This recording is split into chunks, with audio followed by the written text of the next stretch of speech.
Hello, friends. This is Dave Hurwitz, Executive Editor at ClassicsToday.com, here with a review of the last of the Michael Gielen edition. This is Volume 10, Music Since 1945. And boy, is this a wild selection of stuff. Just to resume, Michael Gielen was unquestionably one of the great conductors of the 20th century. He was a specialist in contemporary music, a composer of contemporary music of the unapologetic squeak bloop post-serial dodecaphonic avant-garde variety. His personal philosophy was one of uninhibited nihilistic misery, and he did music of that type better than just about anyone. Pieces like La Valse and Tchaikovsky's Pathetique and the Berg Three Pieces for Orchestra and Mahler's Sixth, anything that dealt with total destruction and sadness and hysteria. Oh my goodness, he was terrific at it.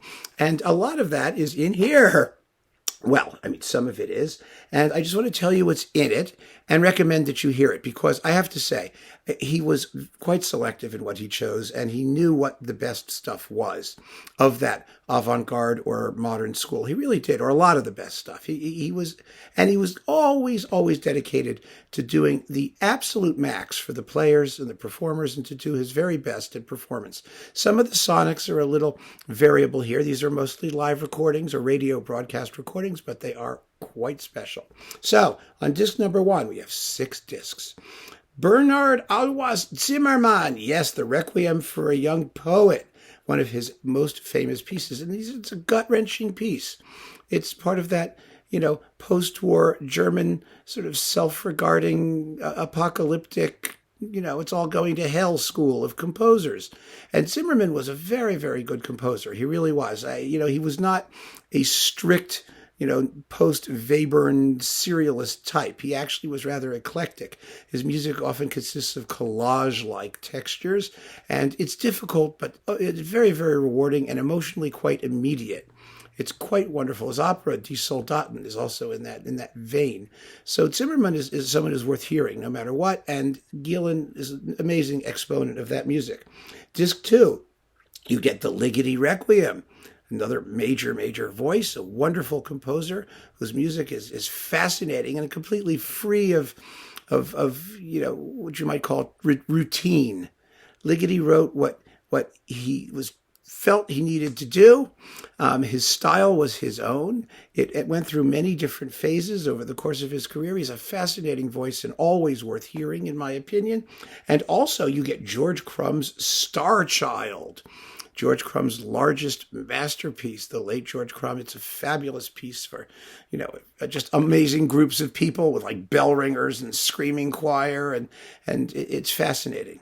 It's absolutely fascinating and beautiful often, because, with Crumb, he was another composer who just evolved his own voice, his own idiom, and the music itself it runs from, traditional harmonies to absolute insanity and back and forth. And it's all very meaningful and moving.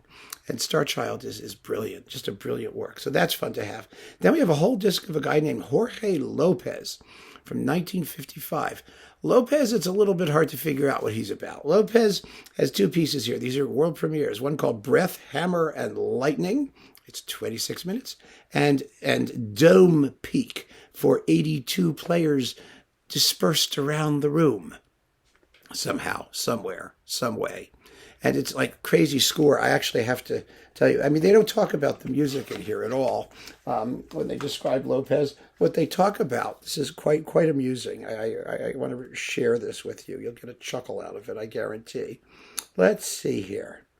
Oh dear, where was it? Okay, so here we go. CD number 3. Okay.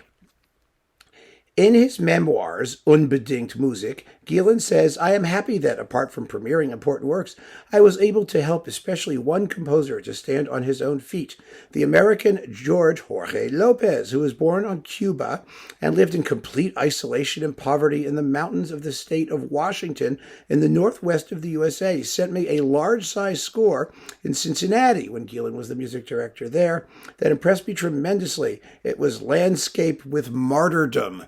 Doesn't that sound Gielen-esque, doesn't it? Especially the martyrdom part. Archaic and magnificent landscape music whose premiere could not be realized in the USA, but had to wait for an opportunity in Europe.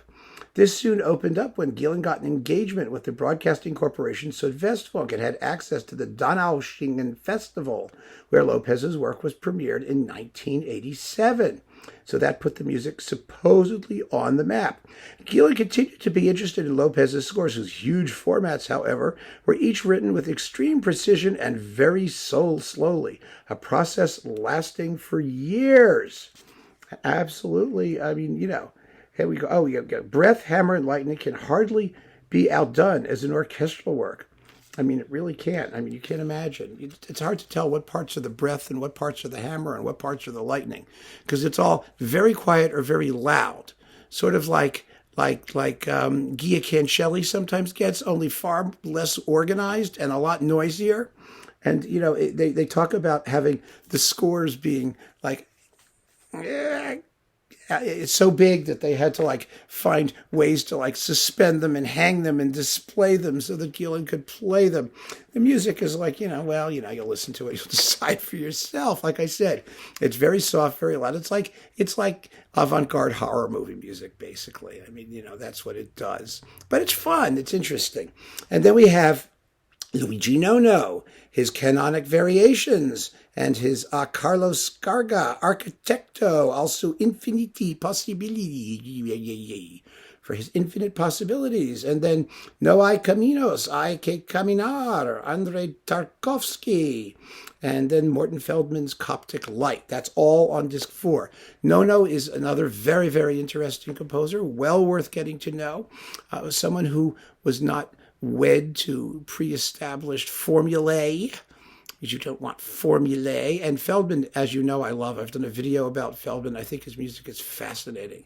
And Coptic Light is one of those wonderful, they sound almost random, but they're not, because they're pattern scores, and you discern the patterns as you listen, and it's fascinating. Just fascinating. It's only 23 minutes long for Feldman, who could write pieces that go for days. So 23 minutes is marvelous. Then we have Michael Gielen's own music, from poems of Stefan Georg and his Pflicht und Neigung. Now, Gielen was an absolutely dreadful post-Weberian serialist nightmare of a composer. All of his music is excruciating. It's just terrible, terrible stuff, and I'm sure he thought it was fabulous. And he plays it fabulously, and I have to say, that's my opinion. Others may disagree. His string quartet was recorded by Deutsche Grammophon. I don't know if you remember. It was based on a Baudelaire poem about a rotting corpse of a dead swan. It's just, that kind of stuff. And I think other composers have done it better, and Gielen has realized their nihilistic visions far more effectively. But that's me. Then György Kurtág's Stella. That's, his memorial. That's been performed several times. That's another very gloomy, dark piece. I'm not as big a fan of Kurtág as the Hungarian crew is. He's like the Hungarian avant-garde flavor of the month guy. And he usually writes very short, fragmentary pieces, and I don't find him particularly interesting. I think he takes himself very seriously. I've heard he's a lovely person and a wonderful guy, but I can listen to lots of sort of gloomy memorial pieces if I choose, and I don't choose to listen to this one. But it's only 12 minutes long, which is very long for Kurtág. He doesn't write long. Then Mauricio Kegel, Ein Brief, Concertante for mezzo-soprano and orchestra.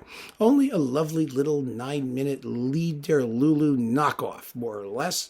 And if that's what floats your boat, then go for it. Finally, CD 6, Pierre Boulez, Ritual in Memoriam Bruna Moderna. Now, most of you know what I think about Pierre Boulez, which ain't much, but Ritual is one of his best pieces. It really is. I've seen it live. I've friends who performed it. It really is a tremendously sincere and, I think, very affecting work once you get to know it. And it has been recorded several times and quite well, and it's really a fascinating piece. So this is nice to have. Then you get notations 1 through 4 and 7 for orchestra. Daniel Barenboim records a lot of the notations, and he plays them fairly frequently. They consist of little fragments of squeak, bloop, screech.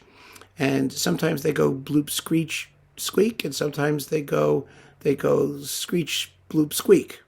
And, you take your pick. Each one is a different notation. So I have no interest in those pieces. And finally, John Cage, his concert for piano and orchestra. Oh, that's fun. That's fun. That's a Cagean piece. It consists of all kinds of noises and things going scream and bump and floop and dwoop. And I saw it live, I don't know, maybe 15, 20 years ago. And I took a friend of mine who knows nothing about classical music, and he just adored it. He thought it was the coolest thing he ever heard in his life. It's got a radio. You turn it up, you turn it down. You don't know what's coming out. It's fun. It's really fun. It's Cage. You just if you just take it lightly, then it's going to be quite entertaining. And so that's box number 10, 6 CDs. Really mostly good stuff, and the stuff that isn't is controversial, and you'll decide. You may like it better than I do. It's really worth hearing. It really is worth hearing. Gielen was such a wonderful conductor, and although I try to make light of him, and because I think he took himself so seriously, that's the only way to tolerate him, is if you make light of him a little bit. He was a major artist, and this is some major, difficult, challenging, but worthwhile music. It really is. And you'll know if you're up for this kind of thing or not. But keep on listening, friends. Thank you so much for joining me. Take care.